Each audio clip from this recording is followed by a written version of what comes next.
नमस्कार,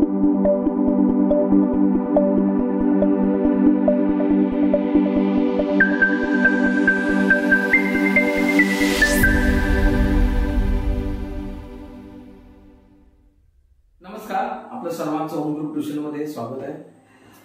सिरीज 1 मधलं chapter number 1 similarity आपण शिकवत आहोत. सुरू केलेलं आहे. प्रॅक्टिस सेट मध्ये 1.1 मध्ये मी 2 गणित सोडून दिलेले.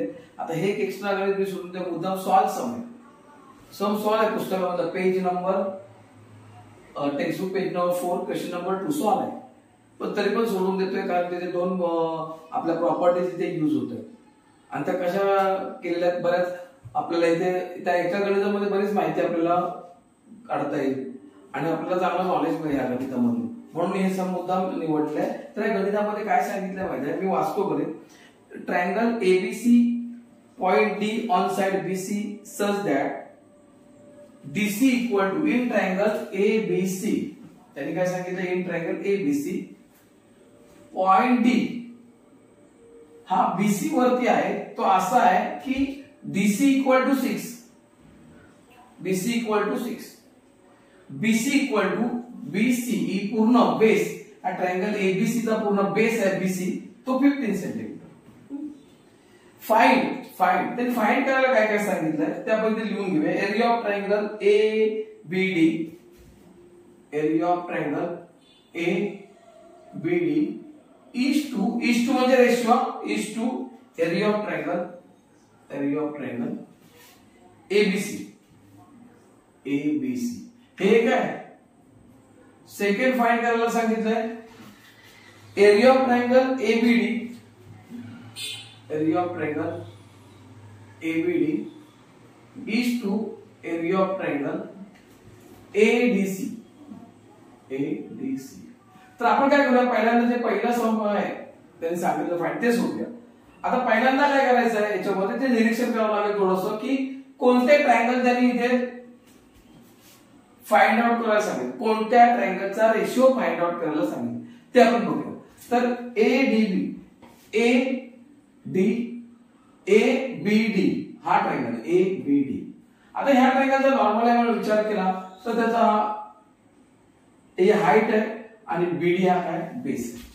आता इथे बीडी ची व्हॅल्यू आपल्याला दिलेली नाहीये, बीडी ची व्हॅल्यू दिलेली नाही. मग पहिल्यांदा काय करावं लागेल, बीडी ची व्हॅल्यू काढावी लागेल. मग बीडी ची व्हॅल्यू काढण्यासाठी आपल्याला बीसी मधून बेस बीसी मधून डीसी मायनस करावं लागेल. मग बीडी बरोबर मी लिहितो इथे according to given information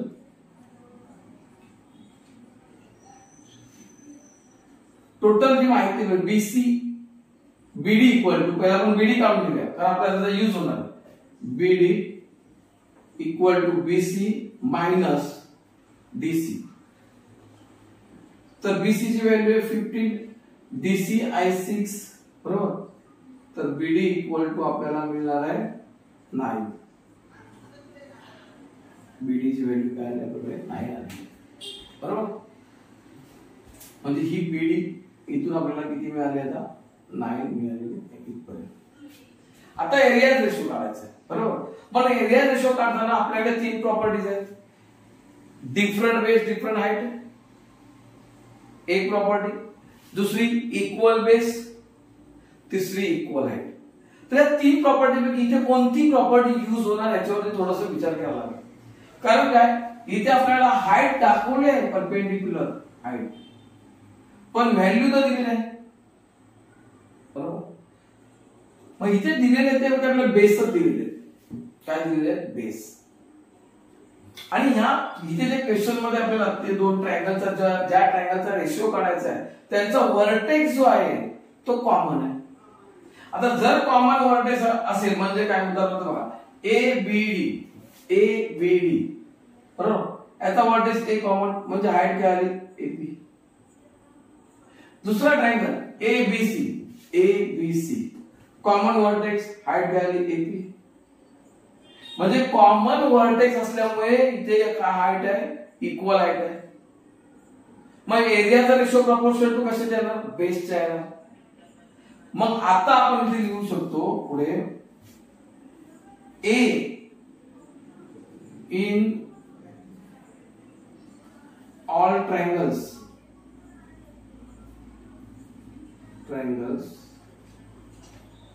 base, बरोबर, triangles vertex is common. vertex क्या है, कॉमन है, therefore equal height,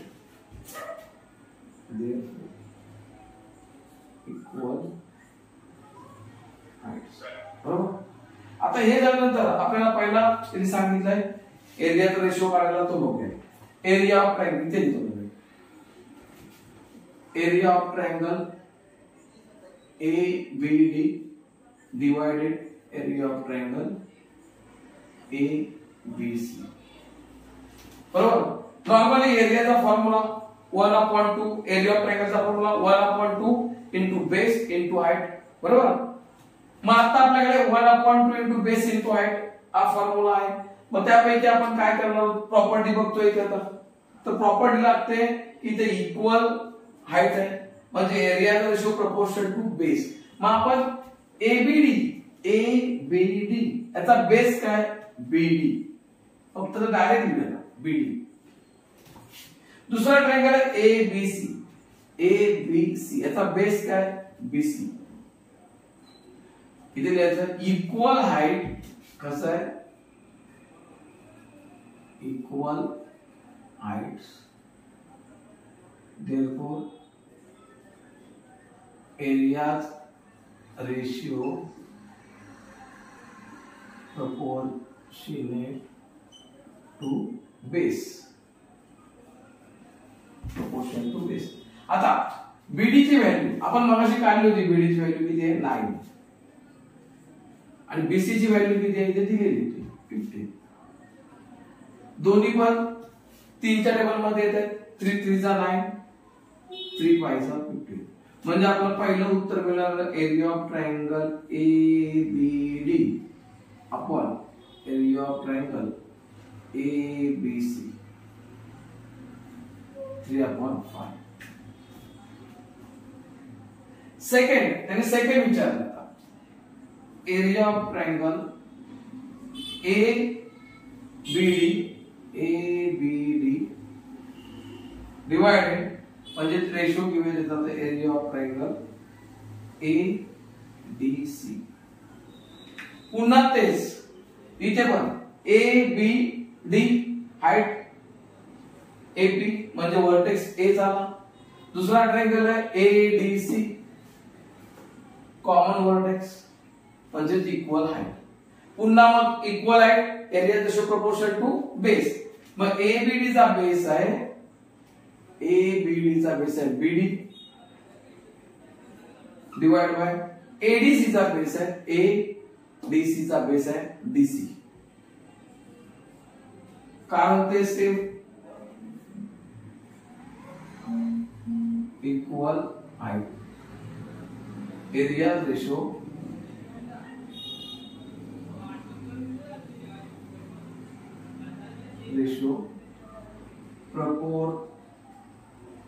proportionate to base. आता व्हॅल्यू पुढे करूया. बीडी ची व्हॅल्यू आहे मगाशी 9, मगाशी घेतली ती सेम, आणि डीसी ची व्हॅल्यू 6. 3 3 चा 9, 3 2 चा 6.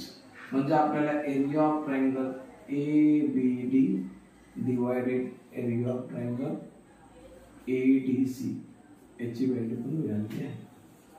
बघा या सम मध्ये काय झालं, तर आपल्याला इक्वल हाइट कशी ओळखता येते, तर एक तर त्याचा कॉमन वर्टेक्स असेल. आता 3 ट्रायंगल आहेत ABC ABD आणि ADC, पण वर्टेक्स कॉमन एकच आहे, म्हणजे तिथे काय हाइट इक्वल आहे. या फॉर्म्युला आपण इक्वल हाइट म्हणून आपल्याला इथे यूज झाला. बघा तुम्हाला इथे मी सगळं सोडवून दिलेलं आहे, हे संपूर्ण पुस्तकामध्ये आहे, पण मी तुम्हाला सोडवून दिलेलं आहे कारण तुम्हाला इक्वल बेस इक्वल हाइटचा एक एक्झाम्पल 2 दोनदा आपण यूज केले होते, इक्वल हाईट. हे जर तुम्हाला समजलं असेल, तुम्हाला आवडलं असेल तर तुम्ही लाईक करा, शेअर करा आणि सबस्क्राईब करा. धन्यवाद.